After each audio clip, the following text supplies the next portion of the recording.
Ya, halo, assalamualaikum, ohayo gozaimasu, konnichiwa, konbanwa, dimanapun teman-teman berada. Seperti biasa masih muter nih, masih ada kegiatan saya keluar sambil kita sharing ya.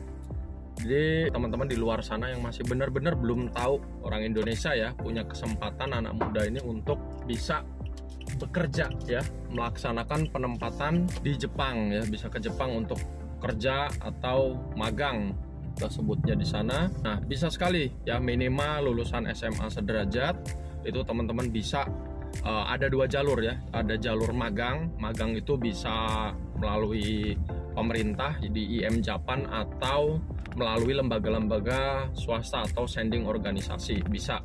Nah, biasanya umumnya nanti teman-teman kalau masuk ke LPK atau tanya-tanya ke LPK dimanapun ya di daerah, itu pasti dari lembaga bisa mengarahkan kayak gitu ya.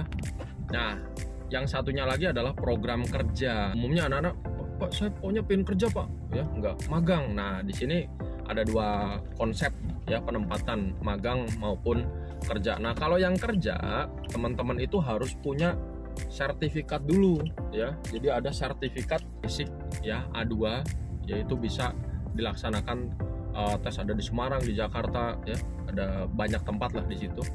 Nah skillnya aja ada juga yang nanya, Pak saya udah pengalaman nih Pak di hotel punya sertifikat. Nah itu bukan sertifikat itu yang digunakan, karena ada standar sertifikat yang memang digunakan khusus ya.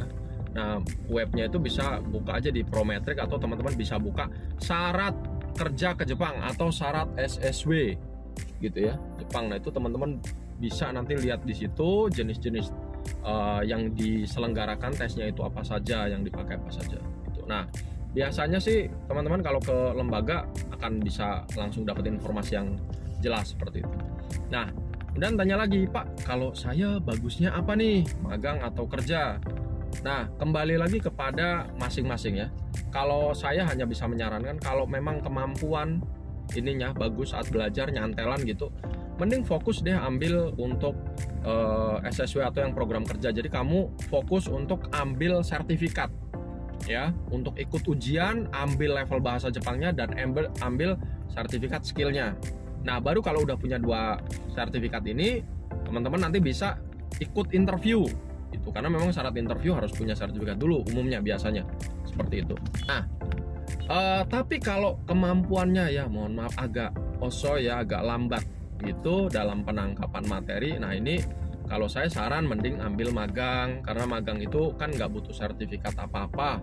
Yang penting belajar di masuk tes di lembaga sending itu udah bisa ikut tes gitu. Jadi nggak perlu nungguin, soalnya lama-lama belajar ini jadi putus asa biasanya. Kalau yang mentalnya nggak bener-bener wah mantap ya, kadang-kadang minatnya membaranya itu di awal doang, atau ikut tes sekali gagal wah langsung udah kayak gitu tuh fenomenanya. Saya sering banget temuin udah gagal sekali udah kayak berakhir, seakan-akan udah nggak ada kesempatan, padahal kesempatan masih banyak banget gitu. Jadi mentalnya kurang begitu bisa terjaga, langsung udah nggak mau jalanin. Karena apa? Karena terlalu lama. Tapi kalau yang proses magang karena nggak butuh sertifikat, udah di lembaga sending ada tes job nih, teman-teman ikut tes, udah lulus pasti semangatnya meningkat, wah asik aku udah dapet perusahaan, udah dapet job gitu.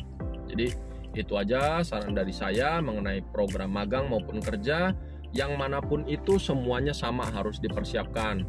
Jadi persiapkan dulu belajar bahasa Jepang yang bagus, sebisa mungkin ada pengalaman kerja ya. Tujuannya apa? Yaitu tadi bukan anak rumahan ya, bukan anak kandang, karena kalian berangkat ke Jepang mau itu magang mau itu kerja sama, kita kerja di sana.